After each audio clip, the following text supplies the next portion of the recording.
जय माँ लक्ष्मी। मैं मीनाक्षी त्रिपाठी अपराजिता 99 में आप सभी का बहुत बहुत अभिनंदन करती हूँ। धनतेरस का त्यौहार 10 नवंबर दिन शुक्रवार 2023 शुक्रवार के दिन धनतेरस पड़ रहे हैं। बहुत ही शुभ संयोग बन रहा है। धनतेरस तिथि त्रयोदशी तिथि 10 नवंबर को 12:35 दोपहर से आरंभ हो जाएगी और ये तिथि त्रयोदशी तिथि की समाप्ति 11 नवंबर 1:57 पर समाप्त हो जाएगा। खरीदारी एवं पूजा का शुभ मुहूर्त। कहते हैं कोई भी काम हम शुभ मुहूर्त सर्वश्रेष्ठ मुहूर्त सर्वसिद्ध योग में करते हैं तो हमारे लिए अनंत गुना फल लाता है। जैसे हम शुभ मुहूर्त करते हैं, शादी विवाह में शुभ मुहूर्त देखते हैं, पूजा पाठ हवन में शुभ मुहूर्त देखते हैं, वैसे धनतेरस के त्यौहार दिवाली हर त्योहारों पर पूजा विधि का शुभ मुहूर्त देखा जाता है। शुभ मुहूर्त पे किए गए कार्य सर्वदा सफल होते हैं, अच्छे फल देते हैं, बहुत ही शुभ फल देते हैं। तो आइए मैं आपको शुभ मुहूर्त के बारे में बताती हूँ।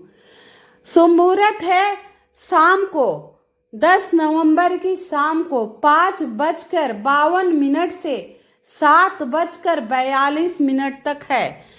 5:52 से 7:42 तक धनतेरस के खरीदारी का शुभ मुहूर्त है और पूजा विधि का शुभ मुहूर्त है। अब ये शुभ मुहूर्त मैंने आपको पूजा का बता दिया।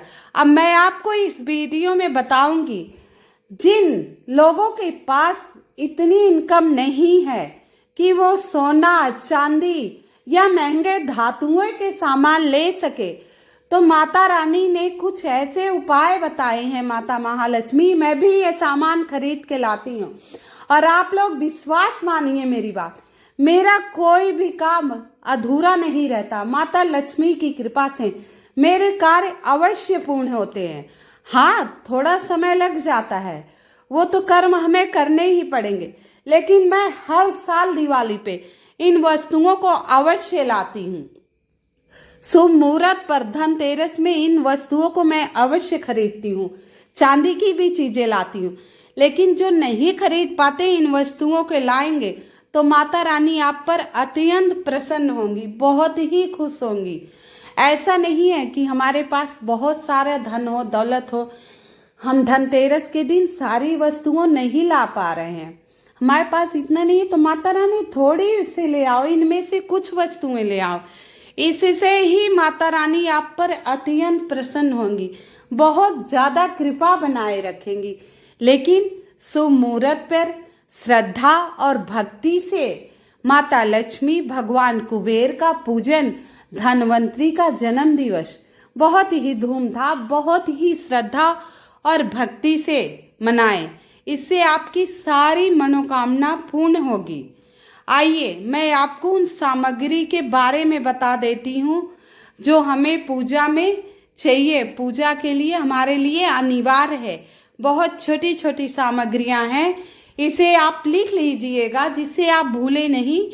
एक कागज और पेन ले लीजिए, सारे आइटम ये नोट कर लीजिए धनतेरस के दिन, जिससे कम समय है, पूजा भी उसी समय करने हैं और खरीदारी तो आप लिस्ट बनाए रखेंगे तो खरीदने में बहुत आसानी होगी। तो हमें पहला क्या चाहिए? पहला हमें पान के पत्ते चाहिए। 5 पान के पत्ते लाने। आपको कितने? 5 पान के पत्ते लाने। उन पान के पत्तों को आप धनतेरस के दिन लाएंगे। धनतेरस के दिन आपको उन पत्तों को लाना है और जहां माता लक्ष्मी लाल चौकी पर लाल पाटा कपड़े बिछाकर पान के पत्ते वहीं रख के पूजन करना है। उसके बाद दिवाली तक रहने देना। उसके बाद अन्नकूट के दिन आप बहते जल में प्रवाहित कर दें। अगर आपके आसपास बहता जल ना मिले तो आप इसे पीपल के पेड़ के नीचे या बेलपत्र के पेड़ के नीचे रख आइएगा। दूसरी चीज, हमें मटका या सुराही लाना चाहिए। आप बहुत बड़ा नहीं ला पाए तो ये छोटा छोटा रखा है, ऊपर छोटा से ले आइए। इसे भरकर उत्तर दिशा की तरफ रख दीजिए। इससे माता रानी अत्यंत प्रसन्न होंगी। आप बड़े मटके मत ले आइए, छोटे से आते हैं वो ले आइए, भर के रख दीजिए। तीसरा है कछुआ। कहते हैं माता रानी का इसमें वास होता है। कछुआ, धातु का कछुआ लाना बहुत ही शुभ माना गया है, बहुत अत्यंत ही शुभ माना गया है। लाकर इसे कछुए के मुंह अंदर की तरफ रखना है, बाहर की तरफ नहीं, अंदर की तरफ रखे। इससे पूरी साल माता रानी की कृपा आप पर बनी रहेगी।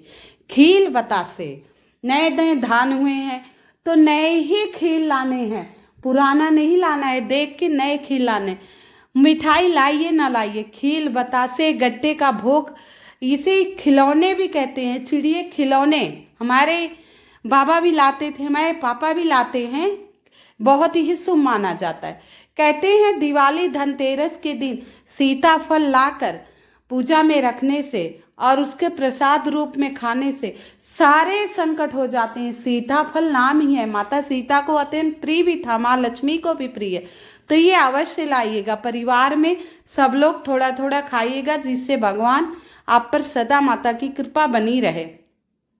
माता लक्ष्मी को कमल के फूल तो अत्यंत प्रिय है, सबको पता है, लेकिन उससे ज्यादा प्रिय है कमल के बीज, कमल गट्टा के बीज। कमल गट्टा अत्यंत माता रानी को बहुत ज्यादा प्रिय है। ये पूजा में आप अवश्य यूज कीजिएगा, लाइए जरूर का हवन कर लीजिएगा। और ये सेंधा नमक है, ये नमक आपको लाना है, मिल जाए तो ऐसे साबुत ले आना, और नहीं मिले तो पैकेट में मिल जाएगा, व्रत वाला नमक बोलकर आप अवश्य ले आना। और इसी व्रत को इसी नमक को यूज करना है, इसी नमक को यूज करना है।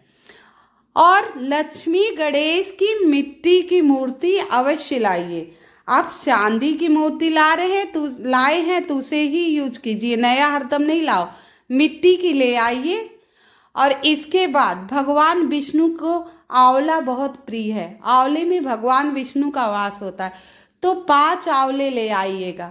आंवले का प्रसाद चढ़ाकर उसे खा लेना है। इसके हल्दी, साबुत हल्दी ले आनी है आपको, 5 गांठ साबुत हल्दी भी ले आना। और चरण पादुका माँ की जरूर ले आना।